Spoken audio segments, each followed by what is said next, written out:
Assalamualaikum warahmatullahi wabarakatuh. A'udzu billah, bismillah, alhamdulillah, wassalatu wassalamu ala rasulillah, amma ba'du. Selamat pagi, siang, sore, dan malam kepada semua sahabat-sahabat YouTube dimanapun berada. Salam sejahtera untuk kita semua. Semoga kita selalu mendapatkan limpahan rahmat, ridho, dan ampunan Allah Subhanahu wa Ta'ala. Amin ya Allah ya Rabbal Alamin. Alhamdulillah wa syukru ala ni'amillah. Dengan sebab taufik dan hidayahnya, saya bisa diizinkan kembali untuk menyapa teman-teman semua setelah qadarullah hampir beberapa waktu belum bisa menyapa teman-teman semua. Semoga apapun kegiatan kita, apapun aktivitas kita, yang tentunya sesuai dengan ridho Allah selalu diberikan kelancaran dan kesuksesan. Amin ya Allah ya Rabbal Alamin. Sahabat-sahabat YouTube semua, pada kesempatan kali ini izinkan saya Al-Fakir yang amat sangat butuh ampunan dari Allah Subhanahu wa Ta'ala untuk sharing, untuk berbagi sedikit ilmu yang Allah Subhanahu wa Ta'ala telah berikan kepada rekan-rekan semua. Namun sebelumnya perlu disampaikan, ini bukan untuk mengajari yang sudah bisa, bukan untuk mengajari karena diri ini sudah bisa, tetapi saya ingin mengajak kita semua untuk sama-sama belajar. Sahabat-sahabat YouTube yang berbahagia, insya Allah pada kesempatan yang berbahagia ini, saya akan mencoba untuk menjelaskan secara singkat tentang sholawat kepada baginda Rasulullah Sallallahu Alaihi Wasallam.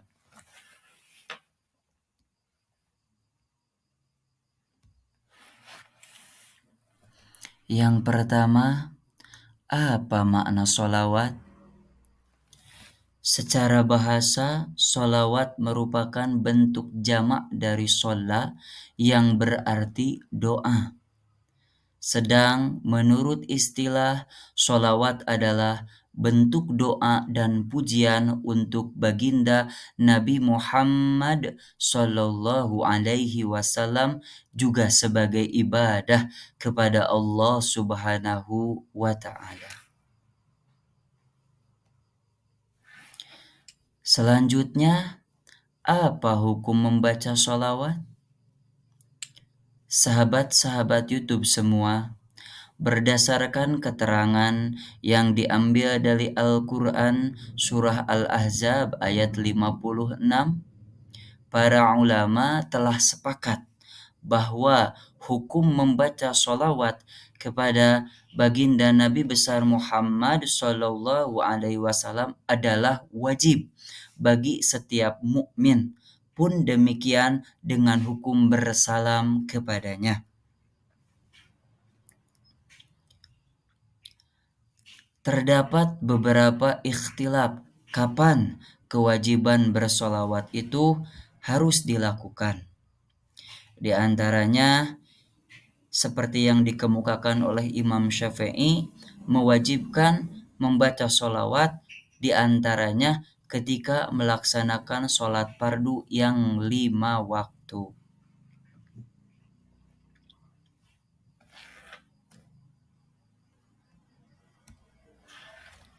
Kemudian, perlu kita ketahui jenis-jenis sholawat. Sahabat-sahabat YouTube yang berbahagia, Terdapat 3 macam solawat. Satu, solawat dari Allah Subhanahu wa Ta'ala.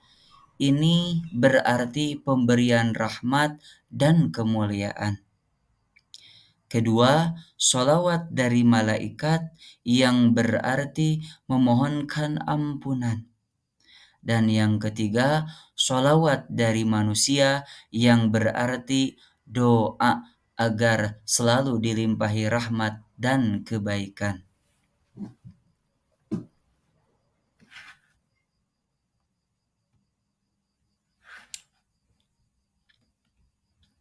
Setelah kita mengetahui makna daripada solawat, kemudian juga hukum membaca solawat, dan jenis-jenis solawat, maka perlu kiranya kita memahami adab bersolawat.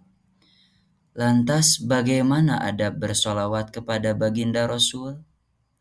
Yang pertama, saat akan membaca solawat, ingat kita harus berniat karena Allah Subhanahu wa Ta'ala. Bukan karena maksud dan tujuan yang lain, semata-mata beribadah kepada Allah Subhanahu wa Ta'ala dan semata-mata untuk mengagungkan baginda Rasulullah Shallallahu Alaihi Wasallam. Yang kedua, membaca pada waktu yang mulia. Meskipun kita bisa membaca sholawat kapanpun yang kita mau, sebanyak apapun yang kita inginkan, tetapi akan ada padilah yang lebih besar saat kita membaca sholawat di waktu-waktu yang mulia. Contohnya seperti membaca sholawat pada hari Jumat. Di hari yang lain kita membaca sholawat, pahalanya sudah luar biasa. Apalagi kalau kita membaca sholawat di hari Jumat, insya Allah pahalanya akan lebih dilipat gandakan oleh Allah Subhanahu wa Ta'ala. Yang ketiga, suci dari najis. Sebisa mungkin saat kita akan membaca sholawat kepada baginda Rasulullah Shallallahu Alaihi Wasallam, maka diusahakan berwudu terlebih dahulu, membersihkan diri terlebih dahulu, sejak memuliakan dan mengagungkan baginda Rasulullah Shallallahu Alaihi Wasallam. Meskipun kita bisa membaca sholawat kepada Kanjeng Rasulullah Shallallahu Alaihi Wasallam pada saat melakukan apapun atau sebelum berwudu sekalipun, tetapi alangkah lebih baik kalau kita dalam keadaan sudah bersuci. Sahabat-sahabat YouTube semua, untuk yang keempat, diusahakan saat kita akan membaca sholawat, kita harus menempati tempat yang bersih, tempat yang suci. Tidak boleh di tempat-tempat yang bernajis atau di tempat-tempat yang tidak diperbolehkan untuk membaca sholawat, di antaranya seperti di toilet, di kamar mandi, dan lain sebagainya.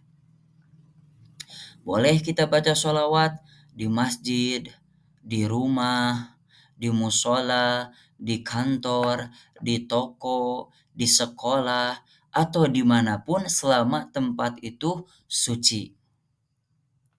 Bagaimana kalau kita ingin tetap membaca sholawat tetapi tidak terhalang kepada tempat apapun, misalkan saat kita di toilet, kita ingin membaca sholawat, maka kita boleh membaca dalam hati saja, tidak perlu dilafazkan. Kemudian yang kelima, diamalkan dengan tartil. Maksudnya bagaimana? Saat kita membaca sholawat, usahakan kita membaca sholawatnya dengan benar, tidak terlalu cepat, sehingga tidak jelas huruf-huruf yang dibacanya. Kita baca dengan tartil, Sallallahu ala Muhammad, contohnya seperti itu.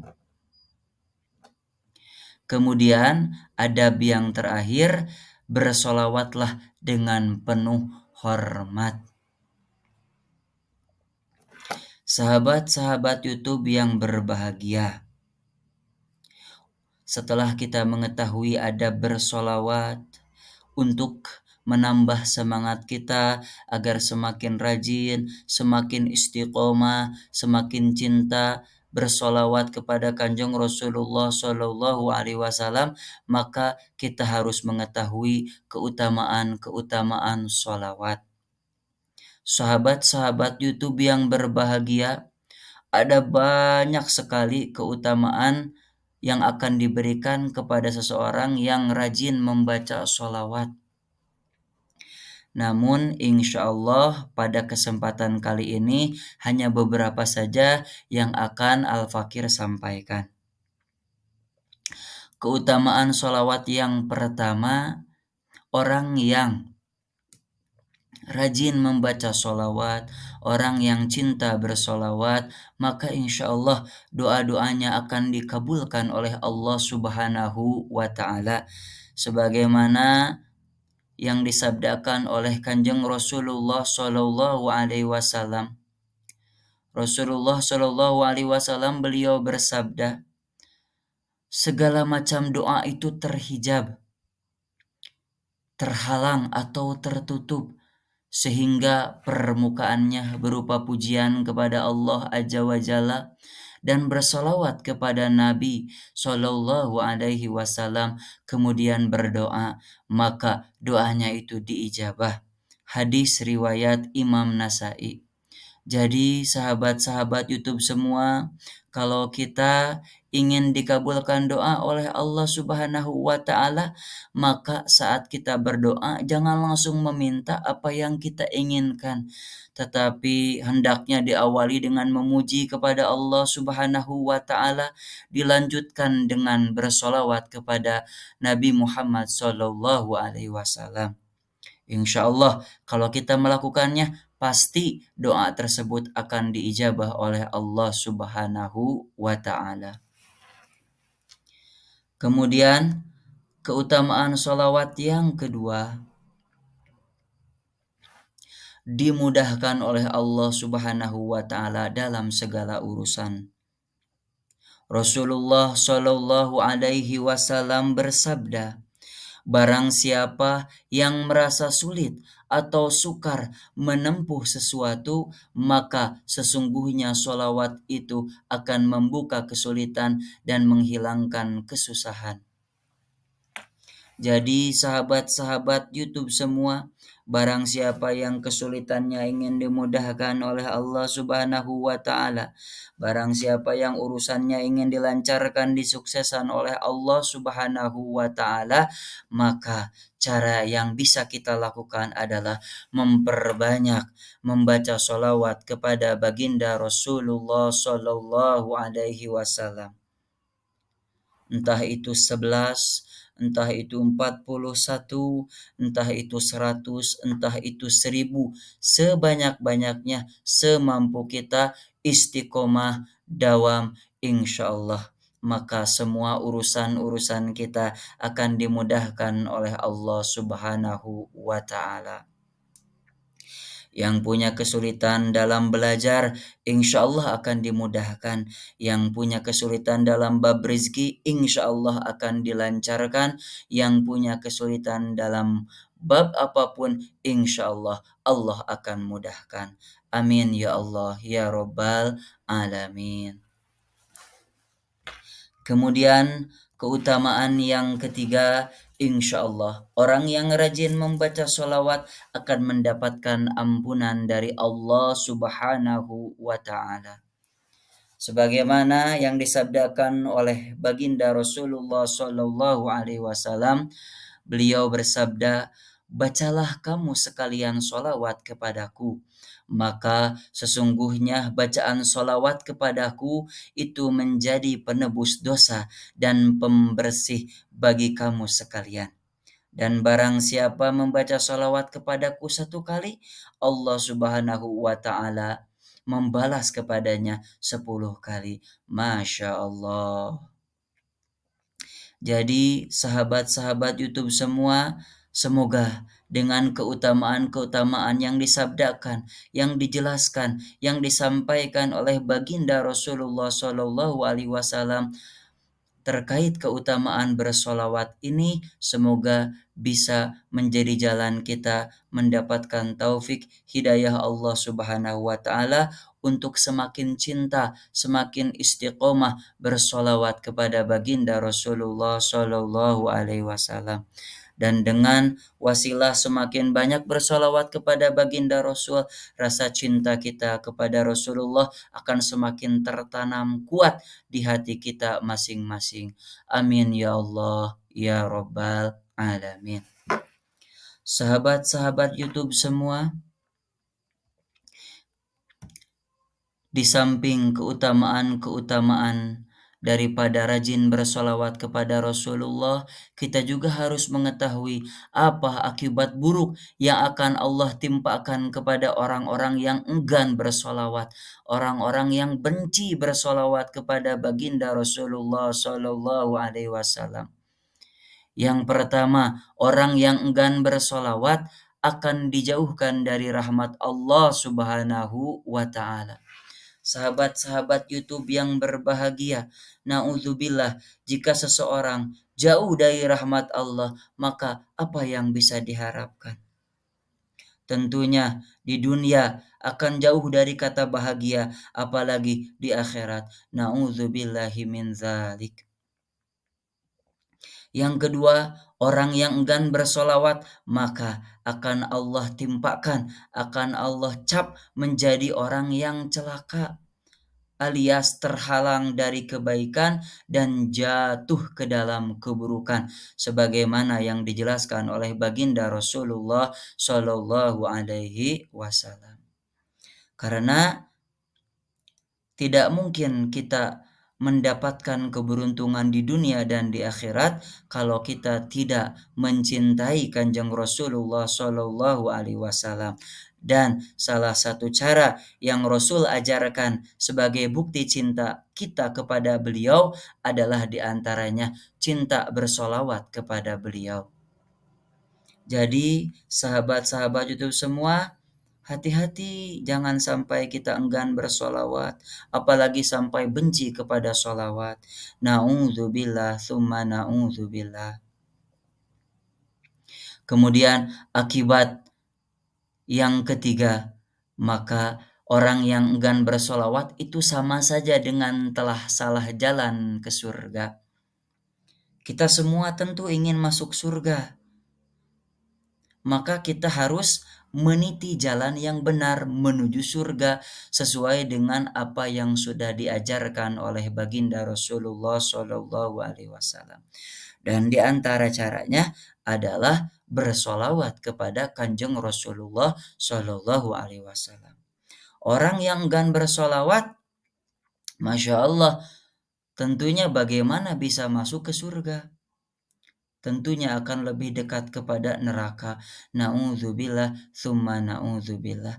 Maka Al-Fakir mengajak kepada diri Al-Fakir sendiri, juga kepada sahabat-sahabat YouTube semua, dimanapun berada, yuk sama-sama mulai dari saat ini kita biasakan bersolawat, kita tumbuhkan rasa cinta kita kepada Kanjeng Rasulullah Shallallahu Alaihi Wasallam dengan istiqomah bersolawat kepadanya.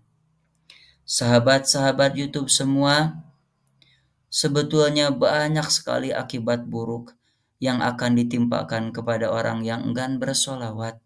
Tetapi Al-Fakir rasa cukup kiranya 3 akibat ini insya Allah sudah menjadi warning, sudah menjadi peringatan buat kita agar lebih bersemangat dalam bersolawat kepada baginda Rasulullah Shallallahu Alaihi Wasallam. Di samping bersolawat tentunya kita juga semangat mengerjakan ibadah-ibadah lain, terutama yang sudah dipardukan oleh Allah Subhanahu wa Ta'ala. Sahabat-sahabat YouTube yang berbahagia, mengakhiri pembahasan tentang sholawat